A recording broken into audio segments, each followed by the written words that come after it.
Hello friends, బాహుబలితో వచ్చిన గ్యాప్ని ఫుల్ఫిల్ చేయడానికి రెబల్ స్టార్ ప్రభాస్ సినిమా మీద సినిమా చేస్తున్న విషయం అందరికీ తెలిసిందే. లాస్ట్ ఇయరే సలార్ అనే సినిమా రిలీజ్ చేసి బ్లాక్ బస్టర్ కొట్టాడు. మరి ఈ సంవత్సరం అయితే రెండు సినిమాలు రాబోతున్నాయి. Maruthi and rebel star Prabhas కాంబినేషన్లో ఒక సినిమా, అలాగే నాగ్ అశ్విన్ కాంబినేషన్లో కల్కి అనే బ్యాన్ వాల్డ్ సినిమా. అయితే ఈ కల్కి మూవీ భయ్య మే 9కు వస్తున్నట్టు అఫీషియల్ అనౌన్స్మెంట్ అనేది మేకర్స్ రిలీజ్ చేశారు. మరి మేకర్స్ రిలీజ్ చేయకుండానే మే 9కు వస్తుందని నేను మొన్న వీడియో చేశాను. ఇక కల్కి గురించి కన్ఫర్మేషన్ వచ్చేసింది కాబట్టి కల్కిని పక్కన పెడితే ఇప్పుడు మారుతి మరియు రెబల్ స్టార్ ప్రభాస్ కాంబినేషన్లో వస్తున్న రాజా డీలక్స్ మూవీ పైనే ఇప్పుడు అందరికీ కూడా కన్నుంది. అయితే ఈ రాజా డీలక్స్ అనే మూవీ నుండి అఫీషియల్ అనౌన్స్మెంట్ అనేది మారుతి ఈ రోజు ఇచ్చాడు భయ్య.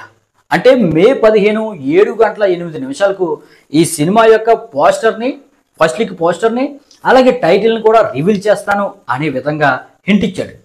అయితే ఫస్ట్ లుక్ పోస్టర్ ఎలా ఉంటుందో నాకైతే తెలియదు, కానీ టైటిల్ మాత్రం రివీల్ అయింది భయ్య. అందరూ ఇంతకుముందు రాజా డీలక్స్ అని అనుకున్నారు, కానీ దానికి రాజా సాబ్ అనే విధంగా పేరు పెట్టారు. నాకు తెలిసి రాజా డీలక్స్ కంటే కూడా ఈ రాజా సాబ్ అనే పేరే చాలా అద్భుతంగా ఉంది. మరి మీకు ఈ రాజా సాబ్ అనే పేరు నచ్చిందా, లేదంటే ఈ రాజా డీలక్స్ అనే పేరు నచ్చిందా అనేది కామెంట్ చేయండి. మరి అఫీషియల్ అనౌన్స్మెంట్ అయితే మాత్రం 15వ తారీఖు 7:08 వస్తుంది.